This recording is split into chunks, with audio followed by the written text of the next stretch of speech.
Miss হবে না আপনার পছন্দের টিভি শো। দেখুন জি5 অ্যাপে একদম ফ্রি। তুমি তো থাকো না, আমি সারাদিন বাড়িতে থাকি, সবকিছু দেখি। ওর না দাদা বাবুর উপরও চোখ পড়েছে, ও দেখবে তোমার সর্বনাশ করবে। তুমি কি ওর কাছ থেকে নালিশ শুনে এসছো? তাহলে বলে রাখি, আমি কিন্তু ওকে কিছু বলিনি, বরং ও আমাকে অনেক কিছু বলেছে। তোমার বকার হলে ওকে গিয়ে বকো। তাই? আচ্ছা, কি বলেছে আমার ছেলেকে শুনি। যাক, তোমার মনে আছে আমি তোমার ছেলে। বল না কি বলেছে। সে যাই হোক, বাদ দাও। তুমি কি বলতে এসেছিলে বলো। শোন, আমার ঠাকুমা বলতো যে তোর মায়ের সঙ্গে আমার মায়ের সম্পর্কটা ছিল দেখার মতো, যদিও অল্প কয়েকটা বছর আমরা একসঙ্গে ছিলাম। কিন্তু এই যে এই বিয়ে ব্যাপারটাতে ছেলের দায়িত্ব কিন্তু কিছু কম নয়। তুই ভাব, একটা মেয়ে তার বাড়ি ছেড়ে আসছে আর একটা অন্য পরিবেশে, অন্য পারিপার্শ্বিকে, সেখানে তার দায়িত্বটা কি না এই বাড়িটাকে, এই পরিবারটাকে তার নিজের করে নেওয়া, তাই তো? আমি তো এটাই বুঝতে পারছি না, নিজের বাড়ি ছেড়ে আসা দরকারটা কি? ওটা পরে বুঝিস। একটা মেয়ে আসছে, তার পাশে তো তোকে দাঁড়াতে হবে, তোর নিজের জায়গাটা ছাড়তে হবে একটু একটু করে। এই যেমন তোর নিজের ঘর, নিজের টেবিল, নিজের বই, নিজের চেয়ার, নিজের আলমারি, এটা তো ছাড়তে হবে। তাকে তো ফিল করাতে হবে যে এই বাড়িটা, এই পরিবারের মানুষগুলো তার নিজের। এখানে দায়টা তো তোর। আমার কোনো দায় নেই, আমি এত কিছু শেয়ারও করব না। তোমার জেরে বিয়েটা করেছে, এখন টুথব্রাশ শেয়ার কর বলে কিছু বলো না আমাকে। তুই এরকম ঘাড় বেঁকিয়ে থাকিস না, তোর জন্য মেয়েটার কিন্তু শরীর খারাপ হয়ে যাচ্ছে। তো যা কর বাড়ি, নিজের বাড়ি, সুখে থাক। ওহো, ওই বাড়ির কথা মনে পড়লো। আগামী রোববার কিন্তু অষ্টমঙ্গলা, সেদিন স্রোতকে নিয়ে তুই বাড়িতে যাবি, কিছু রিচুয়ালস রয়েছে। আবার রিচুয়াল? না না, আমি ওসব করতে পারবো না, আমি যাব না। এই টিপিক্যাল বাঙালি ছেলেদের মতো কথা বলবি না তো। তারা শ্বশুর বাড়ি যাওয়াটাকে পৌরুষের কাজ বলে মনে করে না, না যাওয়াটাকেই পৌরুষ বলে মনে করে। মূর্খের মতো কথা। যাবি না কেন?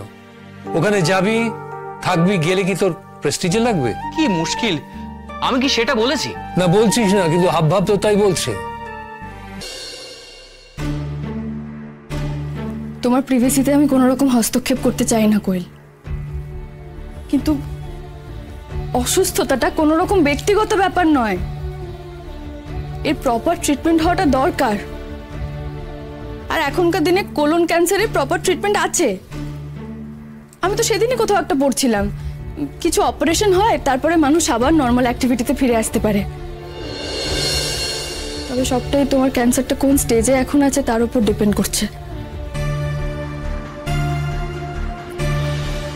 তুমি চিন্তা করো না কোয়েল, আমার বোন স্রোত, ওর হাজবেন্ড আর শ্বশুর মশাই দুজনই বড় ডক্টর আর খুব হেল্পফুল। ওনারা আমার সার্জারির সময় হেল্প করেছিলেন, দাদা ভাইয়ের সার্জারির সময় হেল্প করেছিলেন, আর ওনাদের অনেক চেনাশোনাও আছে অনেক অনেক হাসপাতালে। আমি একটা কথা বলি কি, তুমি আমাদের সাথে তোমার সব ডিটেলস শেয়ার না করো, কিন্তু অ্যাটলিস্ট তুমি একবার আঙ্কেলের কাছে যাও প্লিজ। তুমি আঙ্কেলকে গিয়ে সবটা খুলে বলো। আমি তোমাকে বলছি, আঙ্কেল তোমাকে যথাসম্ভব চেষ্টা করবেন সুস্থ করে তোলার, উনি চিকিৎসার ব্যাপারে সব রকম হেল্প করবেন তোমাকে। আমি বুঝতে পারছি রায়, তুমি আমাকে নিয়ে অনেক ভেবেছো, আমার চিকিৎসা নিয়ে তুমি চিন্তিত, তার জন্য তোমাকে অনেক ধন্যবাদ। কিন্তু আমি তো অলরেডি একজনের কাছে দেখাচ্ছি, আর তিনিও কিন্তু খুব ভালো। আর হ্যাঁ, আমি এই সার্জারির ব্যাপারটা জানি, আমার ডক্টর আমাকে বলেছেন। দেখো, ওই সার্জারিটায় পোস্ট অপারেটিভ কেয়ার, মেডিসিন, এই সব কিছু মিলে ওই 20-22 লাখ টাকার খরচ আছে। আর হ্যাঁ, আমি জানি অনির্বাণ হয়তো এখনো আমার জন্য হাসি মুখে এই টাকাটা খরচ করবে, কিন্তু আমি ওর থেকে কোনো সাহায্য নিতে চাই না। তুমি ভাবতে পারবে না একসময় অনির্বাণ যে আমাকে প্যাম্পার করেছে, হ্যাঁ, জিনিসপত্র দিয়ে, গিফটস দিয়ে। আর ও আমার ওয়ার্ড্রোবটা তো তুমি দেখোনি, সব ফরেন ব্র্যান্ডের জিনিস, গ্যাজেটস। হ্যাঁ, বা আমি ধরো কোনো জিনিসের দিকে তাকাতাম বা সেটা হাতে নিয়ে একটু নাড়াচাড়া করে দেখতাম, সেটা উনি আবার কিনে নিয়ে আসতেন। আমি ওকে বকতাম, আমি বলতাম তুমি তো খরচ করো কেন, তুমি কি কোথাকার রাজা বাদশা নাকি? বলতো আমার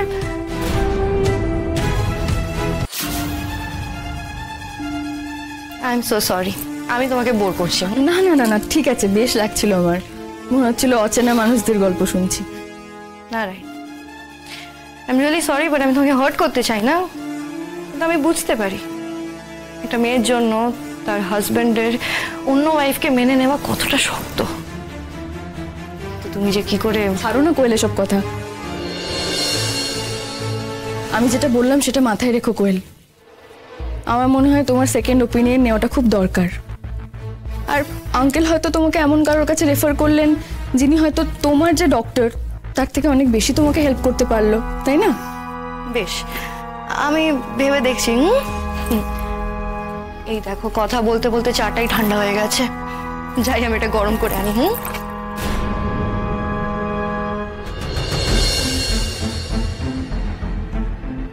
অনির্বাণ, কোনটা তুমি? তোমাকে কি আমি আদৌ চিনেছি? চিনি?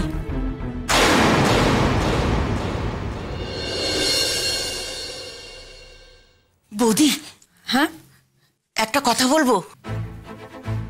কি? একে তুমি বাড়ি থেকে বিদায় করো। মানে কেন? দেখ, আমি ছোটকে কিছু বলতে চাই না, এই মেয়ে কিন্তু সুবিধের না। তুমি কেন এসব কথা বলছো? ঠিকই বলছি, তুমি তো থাকো না, আমি সারাদিন বাড়িতে থাকি, সব কিছু দেখি। ওর না দাদা বাবুর উপরও চোখ পড়েছে, ও দেখবে তোমার সর্বনাশ করবে।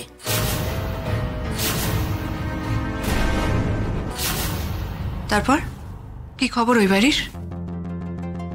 যা বাঁচান বেঁচেছি না, thank you so much Nilu. মানে আবার কিসে কেস খাচ্ছিলে?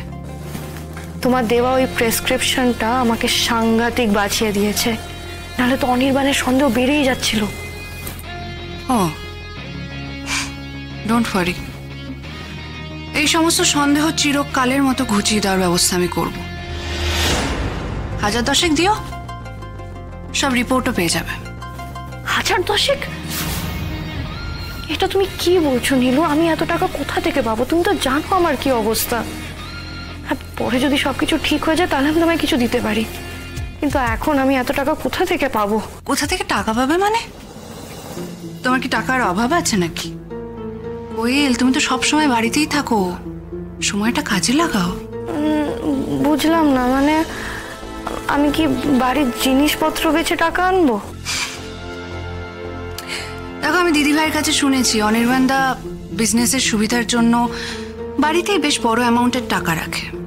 আর তুমি তো এককালে অনির্বাণদার সঙ্গে সংসার করেছো, অনির্বাণদা কোথায় কি রাখে নিশ্চয়ই তুমি জানবে। তো অতগুলো টাকার মধ্যে থেকে একটুখানি টাকা তুলে নিলে কি আর গুনতে যাবে, তাই না? আচ্ছা, আমি দেখছি আমি কি করা যায় দেখছি। জি5 ডাউনলোড করুন আর সব এপিসোড দেখুন একদম ফ্রি।